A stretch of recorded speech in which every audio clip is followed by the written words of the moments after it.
Hi everyone, welcome to my channel Cyril's lifestyle and transformation. ಇವತ್ತು ನಮ್ಮ video cardio. So ಕಾರ್ಡಿಯೋದಲ್ಲಿ treadmill ಯಾವ ರೀತಿ ಯೂಸ್ ಮಾಡಬೇಕು, ಹೇಗೆ ಯೂಸ್ ಮಾಡಬೇಕಂತ ಇನ್ ಡೀಟೇಲಾಗಿ ನಾನು ನಿಮಗೆ ಈ ವಿಡಿಯೋದಲ್ಲಿ ಹೇಳಿಕೊಡ್ತಾನೆ. ನೀವು ಫಸ್ಟ್ ಟೈಮ್ ಈ ಚಾನಲ್ ನೋಡೋದಾದರೆ ಚಾನಲ್ ಸಬ್ಸ್ಕ್ರೈಬ್ ಮಾಡಿ. ಈ ರೀತಿ ಫಿಟ್ನೆಸ್ ಕಂಟೆಂಟ್ ನಿಮಗೆ ಡೈಲಿ ನೋಡಲಿಕ್ಕೆ ಸಿಗ್ತದೆ. ಕೆಲವು ಜನರು ಕೇಳ್ತಾರೆ, ಟ್ರೆಡ್ಮಿಲ್ಲಲ್ಲಿ ನಾವು ವಾಕ್ ಮಾಡೋದು ಒಳ್ಳೆಯದು ಅಥವಾ ಹೊರಗಡೆ ವಾಕ್ ಮಾಡೋದು ಒಳ್ಳೆಯದು ಅಂತ. ಒಳ್ಳೆ ವೆದರ್ ಇದ್ದರೆ, ಈಗ ನಮಗೆ ಬಿಸಿಲಿಲ್ಲ, ಚಳಿ ಇಲ್ಲ, ಒಳ್ಳೆ ವೆದರ್ ಇದ್ದರೆ ನಮಗೆ ಹೊರಗಡೆ ವಾಕ್ ಮಾಡೋದು ಒಳ್ಳೆಯದು ಟ್ರೆಡ್ಮಿಲ್ ಕಂಪೇರ್ ಮಾಡಿದರೆ. ಟ್ರೆಡ್ಮಿಲ್ದೊಂದು ಮೇನ್ ಯೂಸ್ ಏನಂದರೆ, ನಮಗೆ ಯಾವ ವೆದರ್ ಇದ್ದರೂ ಸಹ ನಮಗೆ ಟ್ರೆಡ್ಮಿಲ್ ಯೂಸ್ ಮಾಡ್ಬೋದು. ಈಗ ಮಳೆ ಇದ್ದರೂ ಸಹ, ಬಿಸಿಲಿದ್ದರೂ ಸಹ ನಮಗೆ ಹೊರಗಡೆ ಮಾಡೋದಲ್ಲ, ಒಳಗಡೆ ಟ್ರೆಡ್ಮಿಲ್ ಮಾಡೋದು. ಅದಕ್ಕೆ ಯಾವ ವೆದರ್ ಇದ್ದರೂ ಸಹ ನಮಗೆ ಟ್ರೆಡ್ಮಿಲ್ ಯೂಸ್ ಮಾಡ್ಬೋದು. ಅದೇ ತುಂಬ ಒಂದು ಅಡ್ವಾಂಟೇಜ್ ಟ್ರೆಡ್ಮಿಲ್ದು. ಇನ್ನೊಂದು ಏನಂದರೆ, ಯಾರೆಲ್ಲ ಮ್ಯಾರಥಾನ್ಗೆ ಪ್ರಿಪೇರ್ ಆಗ್ತಾರೆ, ಅಂದರೆ ದೊಡ್ಡ ಮ್ಯಾರಥಾನ್ ಅಲ್ಲ, 5 to 10 ಕಿಲೋಮೀಟರ್ಸ್ ಮ್ಯಾರಥಾನ್ ಯಾರೆಲ್ಲ ಪ್ರಿಪೇರ್ ಆಗ್ತಾರೆ ಅವರಿಗೆ ತುಂಬ ಯೂಸ್ ಆಗ್ತದೆ. ಸೊ ಅವ್ರದ್ದು ಆ ಒಂದು ಪೇಸ್ ಮೇಂಟೈನ್ ಮಾಡಲಿಕ್ಕೆ ಅವರು ಯೂಸ್ ಮಾಡೋವಂಥದ್ದು ಟ್ರೆಡ್ಮಿಲ್. ಇನ್ನೊಂದು, ಈಗ ನಿಮಗೆ ಟ್ರೆಡ್ಮಿಲ್ಲಲ್ಲಿ ನೀವು ಹೋಗೋ ಒಂದು ಸ್ಪೀಡ್ ಆಗಲಿ, ಆ ಒಂದು ಪೇಸ್ ಆಗಲಿ ನಿಮಗೆ ಹೊರಗಡೆ ಮಾಡಲಿಕ್ಕಾಗಲ್ಲ. ಈಗ ಟ್ರೆಡ್ಮಿಲ್ಲಲ್ಲಿ ನಾವೀಗ ಟ್ರೆಡ್ಮಿಲ್ದು ಬೆಲ್ಟ್ ಅದು ಆ್ಯಕ್ಚುಲಿ ನಮಗೆ ಹೆಲ್ಪ್ ಮಾಡೋದು ಮುಂದೆ ಹೋಗಲಿಕ್ಕೆ. ಅದೇ ರೀತಿ ನಾವೀಗ ಹೊರಗಡೆ ಬರುವಾಗ ನಮಗೆ ಆ ಒಂದು ಸರ್ಫಸ್ ಚೇಂಜ್ ಇರ್ತದೆ, ವಿಂಡ್ ನಮಗೆ ರೆಸಿಸ್ಟ್ ಮಾಡ್ತದೆ. ಸೊ ಆ ರೀತಿ ನಮಗೆ ಟ್ರೆಡ್ಮಿಲ್ಲಲ್ಲಿ ಮಾಡೋ ಅಷ್ಟು ಈಸಿಯಲ್ಲಿ ನಮಗೆ ಹೊರಗಡೆ ಓಡಲಿಕ್ಕಾಗಲ್ಲ. ಟ್ರೆಡ್ಮಿಲ್ಲಿಂದ ಇನ್ನೊಂದು ದೊಡ್ಡ ಯೂಸ್ ಏನಂದರೆ, ರಿಹ್ಯಾಬ್ ಯಾರೆಲ್ಲ ಮಾಡ್ತಾರೆ, ಅಂದರೆ ಈಗ ಕೆಲವರಿಗೆಲ್ಲ ACL ಇಂಜುರಿ ಆದ ನಂತರ ಕೆಲವರು ರಿಹ್ಯಾಬಿಗೆ ಬರ್ತಾರೆ. ಸೊ ಅಂಥವರಿಗೆ ಟ್ರೆಡ್ಮಿಲ್ ತುಂಬ ಯೂಸ್ ಆಗ್ತದೆ. ಈಗ ನೀವು ರಿಹ್ಯಾಬ್ ಸೆಂಟರ್ ಅಥವಾ ಫಿಸಿಯೋಥೆರಪಿ ಸೆಂಟ್ರಲ್ಲಿ ಹೋಗುವಾಗ ನಿಮಗೆ ಗೊತ್ತಾಗ್ತದೆ, ಅಲ್ಲಿ ಒಂದು ಟ್ರೆಡ್ಮಿಲ್ ಇರ್ತದೆ. ಸೊ ಟ್ರೆಡ್ಮಿಲ್ ಅವರಿಗೆಲ್ಲ ಇಂಕ್ಲೈನಲ್ಲಿ ಇಟ್ಟು ರಿವರ್ಸ್ ವಾಕಿಂಗ್ ಎಲ್ಲ ಮಾಡಿದರೆ ಅವರಿಗೆ ಸ್ಟ್ರೆಂಥನಿಂಗ್, ಸೊ ಅವರಿಗೆ ಸ್ಟ್ರೆಂಥನಿಂಗ್ ಅಂತ ತುಂಬ ಯೂಸ್ ಆಗ್ತದೆ ಟ್ರೆಡ್ಮಿಲ್ಲಲ್ಲ. ಟ್ರೆಡ್ಮಿಲ್ದೊಂದು ಡ್ರಾಬ್ಯಾಕ್ ಹೇಳಬೇಕಾದ್ರೆ, ನಾವು ಟ್ರೆಡ್ಮಿಲ್ ಮಾಡುವಾಗ ಅದೇ ಸರ್ಫಸ್, ಅದೇ ಸ್ಪೀಡಲ್ಲಿ, ಅದೇ ಏರಿಯಾದಲ್ಲಿ ನಾವು ಸ್ಟೆಪ್ ಮಾಡ್ತಾ ಇರ್ತೇವೆ. ಅಂದರೆ ಒಂದು 40 to 1 hour, ನಾವು 40 ಮಿನಿಟ್ಸಿಂದ 1 hour ತನಕ ನಾವು ಟ್ರೆಡ್ಮಿಲ್ ಯೂಸ್ ಮಾಡುವಾಗ ಸೇಮ್ ಸರ್ಫಸಿಗೆ ಸ್ಟೆಪ್ ಮಾಡಿ ಮಾಡಿ ಮಾಡಿ ಕೆಲವೊಮ್ಮೆ ನಮಗೆ ನಮ್ಮ ಹಿಪ್ ಮೂಮೆಂಟಿಗೆ, ನಮ್ಮ ಹಿಪ್ ಜಾಯಿಂಟಿಗಾಗಲಿ, ನಮ್ಮ ನೀ ಜಾಯಿಂಟಿಗಾಗಲಿ ಕೆಲವೊಮ್ಮೆ ಪೇಯ್ನ್ ಬರೋ ಸಾಧ್ಯತೆ ಉಂಟು. ನೀವೀಗ ಟ್ರೆಡ್ಮಿಲ್ಲಲ್ಲಿ ವಾಕ್ ಮಾಡಿದರೂ ಸಹ, ಹೊರಗಡೆ ವಾಕ್ ಮಾಡಿ ಸಹ ಒಳ್ಳೆಯೊಂದು ಶೂ ನೀವು ಪರ್ಚೇಸ್ ಮಾಡಿ. ಅಂದರೆ ನಿಮ್ಮ ಕಾಲಿಗೆ ಅಂತ ಯೂಸ್ ಮಾಡುವಂಥ ಒಳ್ಳೆಯೊಂದು ಶೂ ಪರ್ಚೇಸ್ ಮಾಡಿ. ಸೊ 2 ಸರ್ಫಸಿಗೆ ಸಹ ಯೂಸ್ ಆಗೋಂಥ ಒಳ್ಳೆ ಶೂ ಇದ್ದರೆ ನಿಮಗೆ ಆದಷ್ಟು ನಿಮಗೆ ಇಂಜುರಿ ಕಮ್ಮಿ ಮಾಡಲಿಕ್ಕೆ ಆಗ್ತದೆ, ಹೆಲ್ಪ್ ಆಗ್ತದೆ ಅದರಿಂದ. ಈಗ ನಮಗೆ ಟ್ರೆಡ್ಮಿಲ್ ಯಾವ ರೀತಿ ಕರೆಕ್ಟ್ ಯೂಸ್ ಮಾಡೋದಂತ ನಮಗೆ ನೋಡುವ. ಫಸ್ಟ್ ಟ್ರೆಡ್ಮಿಲ್ಲಲ್ಲಿ ಹತ್ತ ನಂತರ ಇಲ್ಲಿ ನಮಗೆ ಇಲ್ಲಿ ಆನ್ ಮಾಡಲಿಕ್ಕೆ ಅಂತ ಇರ್ತದೆ. ಸೊ ತುಂಬ ಜನ ಕೇಳ್ತಾರೆ ನನ್ನ ಹತ್ರ, ಟ್ರೆಡ್ಮಿಲ್ಲಲ್ಲಿ ನಾವು ಓಡಬೇಕಾ, ವಾಕ್ ಮಾಡಬೇಕಾ, ಸ್ಪ್ರಿಂಟ್ ಮಾಡಬೇಕಾ ಅಂತ. ನಾನೆಲ್ಲರ ಹತ್ರ ಹೇಳೋದು, ಫಸ್ಟ್ ನೀವು ವಾಕಿಂದ ಸ್ಟಾರ್ಟ್ ಮಾಡಿ. ವಾಕ್ ನಂತರ ಮತ್ತೆ ಸ್ಲೋ ಜಾಗಿಂಗ್ ಆಗಿ ಬನ್ನಿ, ಮತ್ತು ಮತ್ತು ರನ್ ಮಾಡಿ. ಆ ನಂತರ ನೀವು ಸ್ಪ್ರಿಂಟ್ ಮಾಡಿ. ನೀವು ಸ್ಟಾರ್ಟಿಂಗೆ ನೀವು ಸ್ಪ್ರಿಂಟಿಗೆ ಹೋದರೆ ಏನು ಪ್ರಾಬ್ಲಮ್ ಅಂದರೆ, ನಿಮಗೆ ಕೆಲವೊಮ್ಮೆ ಲೈಕ್ ಬೀಳಲಿಕ್ಕೆ ಚಾನ್ಸಸ್ ಉಂಟು. ಈಗ ಬಿಗಿನರ್ಸ್ ಎಲ್ಲ ಆದರೆ ಅವರಿಗೆ ಟ್ರೆಡ್ಮಿಲ್ ಹೇಗೆ ಯೂಸ್ ಮಾಡೋದಂತ ಗೊತ್ತಿರಲ್ಲ, ಕೆಲವೊಮ್ಮೆ ಜಾಯಿಂಟ್ಸ್ ಮೊಬಿಲಿಟಿ ಎಲ್ಲ ಅಷ್ಟು ಇರಲ್ಲ. ಸೊ ಜಾಯಿಂಟ್ ಪೇನ್ ಎಲ್ಲ ಸ್ಟಾರ್ಟ್ ಆಗ್ತದೆ. ಅದಕ್ಕೆ ನೀವು ಫಸ್ಟ್ ರನ್ ಮಾಡಿ, ಆ ನಂತರ ನಿಮಗೆ ಅದು ಕಂಫರ್ಟಬಲ್ ಇದ್ದರೆ ಮಾತ್ರ ನೀವು ಸ್ಪ್ರಿಂಟಿಗೆ ಹೋಗಿ. ಸೊ ಇಲ್ಲಿ ನಮಗೆ ಟ್ರೆಡ್ಮಿಲ್ ಆನ್ ಆಯಿತು. ಇಲ್ಲಿ ಟ್ರೆಡ್ಮಿಲ್ ನಮಗೆ ಕಂಫರ್ಟಬಲ್ ಸ್ಪೀಡಲ್ಲಿ ಹಾಕಿ ಸಾಕು. ಯಾಕಂದರೆ ಆಚೆ ಈಚೆ ತುಂಬ ಜನ ಓಡ್ತಾ ಇರ್ತಾರೆ. ಸೊ ಅವ್ರದ್ದು ಸ್ಪೀಡ್ ಅಂತ ನಾವು ಹಾಕಬೇಡ, ನಮಗೆ ಎಷ್ಟರಲ್ಲಿ ಕಂಫರ್ಟಬಲ್ ಇರ್ತದೆ ಅಷ್ಟರಲ್ಲಿ ನಮಗೆ ಓಡಬೇಕು. ಸೊ ನೆಕ್ಸ್ಟ್ ತುಂಬ ಜನ ಮಾಡೋ ಮಿಸ್ಟೇಕ್, ಫೋನ್ ಯೂಸ್ ಮಾಡ್ತಾರೆ. ಸೊ ಟ್ರೆಡ್ಮಿಲ್ ಮಾಡುವಾಗ ನಾವು ಫೋನಿಗೆ ಯೂಸ್ ಮಾಡ್ತಿದ್ರೆ ಕೆಲವೊಮ್ಮೆ ನಾವು ಬ್ಯಾಲೆನ್ಸ್ ತಪ್ಪಿ ಬೀಳಲಿಕ್ಕೆ ಚಾನ್ಸಸ್ ಜಾಸ್ತಿ ಉಂಟು. ಅದಕ್ಕೆ ಫೋನ್ ಒಂದು ಸೈಡಲ್ಲಿ ಇಟ್ಟು ನಮ್ಮ ಶೋಲ್ಡರ್ ಸ್ಟ್ರೈಟ್ ಮಾಡಿ ಕರೆಕ್ಟಾಗಿ ವಾಕ್ ಮಾಡಬೇಕು. ನಾವು ಟ್ರೆಡ್ಮಿಲ್ಲಲ್ಲಿ ವಾಕ್ ಮಾಡುವಾಗ ಜಾಸ್ತಿ ಮುಂದೆ ಸಹ ಹೋಗಬಾರ್ದು, ಜಾಸ್ತಿ ಹಿಂದೆ ಸಹ ಬರಬಾರ್ದು. ಒಂದು ಟ್ರೆಡ್ಮಿಲ್ ಒಂದು ಮಿಡಿಲ್ ಏರಿಯಾದಲ್ಲಿ ನಾವು ಕರೆಕ್ಟಾಗಿ ವಾಕ್ ಮಾಡಬೇಕು. ಇಲ್ಲಾಂದರೆ ಮುಂದೆ ಹೋದರೆ ಜಾಸ್ತಿ ನಾವಂದರೆ ನಮ್ಮ ಕೈ ತಾಗ್ತದೆ, ಇಲ್ಲಿ ಹಿಂದೆ ಹೋದರೆ ಬ್ಯಾಲೆನ್ಸ್ ತಪ್ಪಿ ಬೀಳಲಿಕ್ಕೆ ಸಹ ಚಾನ್ಸಸ್ ಉಂಟು.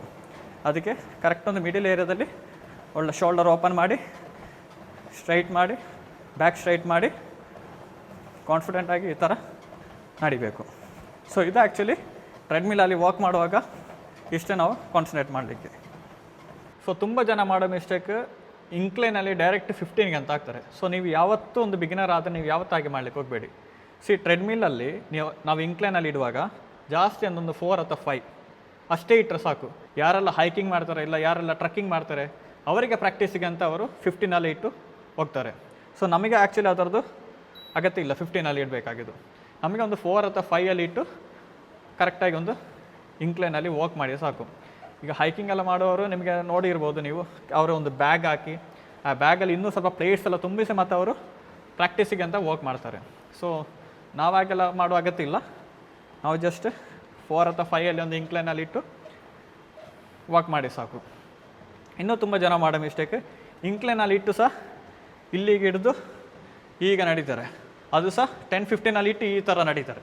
ಸೊ ಆ ಥರ ನಡೀಲಿಕ್ಕೆ ಹೋಗಬೇಡಿ. ನಿಮಗೆ ಎಷ್ಟು ಹಾಕ್ಲಿಕ್ಕೆ ಆಗ್ತದೆ ಅಷ್ಟೇ ನೀವು ಹಾಕಿ ಸಾಕು. ಒಂದು 4 ಅಥವಾ 5 ಅಷ್ಟೇ ಸಾಕು. ನಾನು ನನ್ನ ಕ್ಲೈಂಟ್ಸ್ಗೆಲ್ಲ ರೆಕಮೆಂಡ್ ಮಾಡೋದು ಸಹ 4 ಅಥವಾ 5 ಹಾಕಿ ನೀವು ನಡೀರಿ ಅಂತ. ಬಿಗಿನರ್ಸ್ ಯಾರೆಲ್ಲ ಟ್ರೆಡ್ಮಿಲ್ ಯೂಸ್ ಮಾಡ್ತಾರೆ ಅವ್ರು ಬೀಳಬಾರ್ದಂತ ನಾವು ಇಲ್ಲಿ ಸ್ಟಾರ್ಟಿಂಗ್ ಹಿಡಿಬೋದು. ಬಟ್ ತುಂಬ ಒಳ್ಳೇದಂದರೆ ಇಲ್ಲಿ ಈಗ ಹಿಡಿದು ಈ ಥರ ವಾಕ್ ಮಾಡಿದರೆ ನಮಗೆ ಏನೂ ಪ್ರಯೋಜನ ಇಲ್ಲ. ಸೊ ಕೈ ಬಿಟ್ಟು ಸ್ವಲ್ಪ ಸ್ಪೀಡಲ್ಲಿ ಕೈ ಒಳ್ಳೆ ಬೀಸಿ ಈ ಥರ ನಡೆದ್ರೆ ಸ್ವಲ್ಪ ತುಂಬ ಒಳ್ಳೆಯದು. ಸೊ ಇಲ್ಲಿ ಯಾರು ಜಾಸ್ತಿ ಹಿಡೀಲಿಕ್ಕೆ ಹೋಗಬೇಡಿ. ಬಿಗಿನರ್ಸ್ ಇದ್ದರೆ ಮಾತ್ರ ನಿಮಗೆ ತಲೆ ತಿರುಗುತ್ತಾ ಬೀಳಿಕ್ಕೆ ಹಾಗೆ ಅಂತಾರೆ, ಆದರೆ ಜಸ್ಟ್ ಒಮ್ಮೆ ಹಿಡಿಬೋದು. ಅದಲ್ಲದೆ ನೀವು ಇಲ್ಲಿ ಈಗ ಹಿಡಿದು ಈಗ ವಾಕ್ ಮಾಡಲಿಕ್ಕೆ ಅಂತ ಹೋಗಬೇಡಿ. ಇನ್ನು ಕೆಲವರು ಈಗೆಲ್ಲ ವಾಕ್ ಮಾಡ್ತಾರೆ, ಸೊ ಶೋಲ್ಡರ್ಸ್ ಎಲ್ಲ ಡೌನ್ ಮಾಡಿ ಈ ಥರ ಹೀಗೆಲ್ಲ ಮಾಡಿ ಎಂಥ ಪ್ರಯೋಜನ ಇಲ್ಲ ನಿಮಗೆ. ಕರೆಕ್ಟಾಗಿ ಸ್ಟ್ರೈಟ್ ಪೋಸ್ಟರ್ ಒಂದು ಕರೆಕ್ಟ್ ಮಾಡಿ ನೀವು ವಾಕ್ ಮಾಡಿದರೆ ತುಂಬ ನಿಮಗೆ ಆ ರಿಸಲ್ಟ್ ಸಿಗ್ತದೆ. ಕ್ಯಾಲರಿ ಎಲ್ಲ ಬರ್ನ್ ಆಗಿ ಆ ಒಂದು ರಿಸಲ್ಟ್ ನಿಮಗೆ ಸಿಗ್ತದೆ.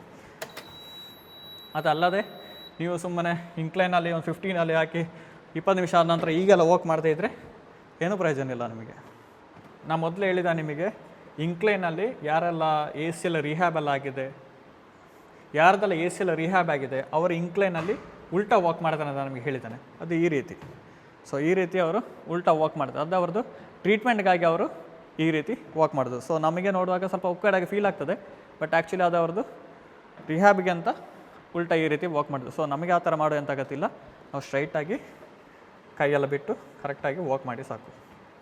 ಸೊ ಈ ರೀತಿ ನಾವು ಆ್ಯಕ್ಚುಲಿ ಟ್ರೆಡ್ಮಿಲ್ ಯೂಸ್ ಮಾಡೋದು. ಸೊ ನಿಮಗೆ ಕಾರ್ಡಿಯೋ ಅಂತ ಬರುವಾಗ ನಿಮಗೆ ಯಾವ ಮಿಷಿನರ್ಸ್, ಸೊ ನೋಡಿ ಇಲ್ಲಿ ಇಷ್ಟು ಮಿಷಿನರ್ಸ್ ಇದೆ ಕಾರ್ಡಿಯೋದಲ್ಲಿ, ನಿಮಗೆ ಯಾವ ಮಿಷಿನರ್ ಬೇಕಾದ್ರೂ ಯೂಸ್ ಮಾಡ್ಬೋದು. ಈಗ ಅರ್ಧ ಗಂಟೆ ಮಾಡೋರು ಅರ್ಧ ಗಂಟೆ ಟ್ರೆಡ್ಮಿಲ್ಲೇ ಮಾಡಬೇಕಂತ ಏನಿಲ್ಲ. 10 ಮಿನಿಟ್ಸ್ ನಿಮಗೆ ಸ್ಪ್ಲಿಟ್ ಮಾಡ್ಬೋದು. ಇಲ್ಲಿ ರೋಯಿಂಗ್ ಮಿಷಿನ್ ಇದೆ, ರಿಕ್ವೆಂಟ್ ಬೈಕ್ ಇದೆ, ಸ್ಟೇಷನರಿ ಬೈಕ್ ಇದೆ, ಸ್ಪಿನ್ ಬೈಕ್ ಇದೆ. ಸೊ ಈ ಥರ ತುಂಬ ಮಿಷಿನರೀಸ್ ಉಂಟು.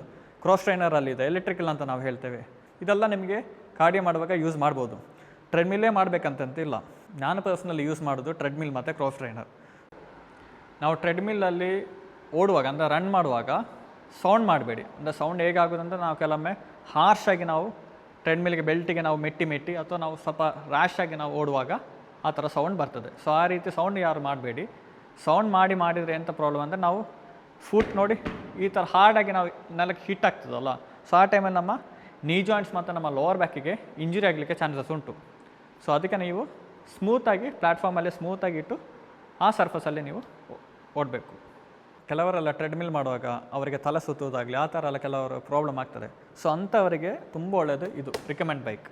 ಸೊ ಇದರಲ್ಲಿ ನಮಗೆ ನೋಡಿ ಇಲ್ಲಿ ಬ್ಯಾಕ್ ಸಪೋರ್ಟ್ ಇರ್ತದೆ. ಬ್ಯಾಕ್ ಸಪೋರ್ಟಲ್ಲಿ ಕರೆಕ್ಟ್ ನಮಗಿಟ್ಟು ಇಲ್ಲಿ ಕೈ ಹೋಲ್ಡ್ ಮಾಡಿ ನಮಗೆ ಇಲ್ಲಿ ಪೆಡಲಲ್ಲಿ ರೆಸಿಸ್ಟೆನ್ಸ್ ಸ್ವಲ್ಪ ಜಾಸ್ತಿ ಮಾಡಿ ನಮಗೆ ಮಾಡ್ಬೋದು ಆ್ಯಕ್ಚುಲಿ. ಸೊ ಟ್ರೆಡ್ಮಿಲ್ಲೇ ಮಾಡಬೇಕಂತೇನಿಲ್ಲ. ಟ್ರೆಡ್ಮಿಲ್ ಯಾರಿಗೆ ಆಗಲ್ಲ ಅವರಿಗೆ ರಿಕಮೆಂಡ್ ಬೈಕ್ ಯೂಸ್ ಮಾಡ್ಬೋದು. ಸೊ ಇದು ಇಲ್ಲದವರಿಗೆ ಕ್ರಾಸ್ ಟ್ರೈನರ್ ಸಹ ಯೂಸ್ ಮಾಡ್ಬೋದು, ಏನೂ ತೊಂದರೆ ಇಲ್ಲ. ಸೊ ನಿಮಗೆ ಯಾವುದಲ್ಲಿ ಕಂಫರ್ಟ್ ಇರ್ತದೆ ಅದೇ ರೀತಿ ನೀವು ಮಾಡಿ ಸಾಕು. ಇನ್ನೊಂದಂದರೆ ಹೈ BP ಇದ್ದವರು, ಅಂದರೆ ಹೈ ಬ್ಲಡ್ ಪ್ರೆಷರ್ ಇದ್ದವರಿಗೆ ಕೆಲವೊಮ್ಮೆ ನಾವು ಒಂದೊಂದು ರೀಲ್ಸಲ್ಲೆಲ್ಲ ನೋಡಿರ್ತಾರೆ, ಜಿಮ್ ಮಾಡುವಾಗ ಬೀಳೋದು, ಅನ್ಕಾನ್ಷಿಯಸ್ ಆಗೋದು. ಸೊ ಅದೆಲ್ಲ ಕೆಲವೊಮ್ಮೆ ಅವ್ರದ್ದು ಬ್ಲಡ್ ಪ್ರೆಷರ್ ಜಾಸ್ತಿ ಆಗ್ತದೆ ಒಮ್ಮೆಲೆ. ಸೊ ಅದಕ್ಕೆ ನಾವು ಕೆಲವೊಮ್ಮೆ ನಮ್ಮ ಹಾರ್ಟ್ ರೇಟ್ ಚೆಕ್ ಮಾಡಬೇಕಾಗ್ತದೆ. ನಾವಿಲ್ಲಿ ಟ್ರೆಡ್ಮಿಲ್ ಮಾಡುವಾಗಲಿ ಅಥವಾ ರಿಕಮೆಂಡ್ ಬೈಕ್ ಮಾಡುವಾಗ ನೋಡಿ ಇಲ್ಲಿ ನಮಗೆ ಇದು ಕಾಣ್ತದಲ್ಲ, ಇಲ್ಲಿ ಆ್ಯಕ್ಚುಲಿ ಇಲ್ಲಿ ನಾವು ಹಿಡಿದು ಮಾಡಿದರೆ ನಮ್ಮ ಹಾರ್ಟ್ ರೇಟ್ ಆ್ಯಕ್ಚುಲಿ ಚೆಕ್ ಮಾಡ್ತದೆ. ಅದು ಇಲ್ಲ ನಮಗೆ ವಾಚ್ ಇದೆ, ಸ್ಮಾರ್ಟ್ ವಾಚ್ ಇದ್ದರೆ ಅದರಲ್ಲಿ ನಮ್ಮ ಹಾರ್ಟ್ ರೇಟ್ ಗೊತ್ತಾಗ್ತದೆ. ಸೊ ನಮ್ಮ ಮ್ಯಾಕ್ಸಿಮಮ್ ಹಾರ್ಟ್ ರೇಟ್ ಹೇಗೆ ಕ್ಯಾಲ್ಕುಲೇಟ್ ಮಾಡೋದಂದರೆ 220 ಮೈನಸ್ ನಮ್ಮ ಏಜ್. ಈಗ ನನ್ನ ಮ್ಯಾಕ್ಸಿಮಮ್ ಹಾರ್ಟ್ ರೇಟ್ ಅಂದರೆ 220 ಮೈನಸ್ ನನ್ನ ಏಜ್ 25 ಅಂದರೆ 195 ನನ್ನ ಮ್ಯಾಕ್ಸಿಮಮ್ ಹಾರ್ಟ್ ರೇಟ್. ಸೊ ಅದಕ್ಕಿಂತ ಜಾಸ್ತಿ ಹೋಗೋ ನೀವು ಸ್ವಲ್ಪ ಕೇರ್ಫುಲ್ ಆಗಿರಬೇಕು. ಅಲ್ಲಿ ತನಕ ನಮಗೆ ಹೋಗ್ಬೋದು, ಏನೂ ತೊಂದರೆ ಇಲ್ಲ. ಸೊ ಇದು ನಮ್ಮ ರೋಯಿಂಗ್ ಮಿಷನ್. ಇದು ಸಹ ನಾವು ಕಾರ್ಡಿಯೋಕ್ಕೆ ಅಂತ ಯೂಸ್ ಮಾಡೋದು. ಸೊ ಇದರಲ್ಲಿ ನಮಗೆ ಫುಲ್ ಬಾಡಿ ವರ್ಕೌಟ್ ರೀತಿ ಮಾಡ್ಬೋದು ನಮಗೆ. ಅದೇ ರೀತಿ ಎಲ್ಲ ಕಾರ್ಡಿಯೋ ಮಿಷನ್ ಸಹ ನಮಗೆ ಯೂಸ್ ಮಾಡ್ಬೋದು. ಇದೇ ಯೂಸ್ ಮಾಡಬೇಕಂತ ಏನಿಲ್ಲ, ನಿಮಗೆ ಯಾವುದರಲ್ಲಿ ಕಂಫರ್ಟ್ ಆಗ್ತದೆ ಅದೇ ನಿಮಗೆ ಯೂಸ್ ಮಾಡ್ಬೋದು. ಸೊ ಇವತ್ತಿನ ವೀಡಿಯೋ ಇಷ್ಟೇ. ಈಗ ಆಲ್ಮೋಸ್ಟ್ ಎಲ್ಲ ಕಾರ್ಡಿಯೋ ಮಿಷನ್ಸ್ ನಿಮಗೆ ಅರ್ಥ ಆಯ್ತು ಅಂತ ಅಂದ್ಕೊಂಡಿದ್ದೇನೆ. ಈ ವಿಡಿಯೋ ನಿಮಗೆ ಇಷ್ಟ ಆದರೆ ಲೈಕ್ ಮಾಡಿ, ಶೇರ್ ಮಾಡಿ, ನಿಮ್ಮೆಲ್ಲ ಫ್ರೆಂಡ್ಸಿಗೆ ಶೇರ್ ಮಾಡಿ. Thank you.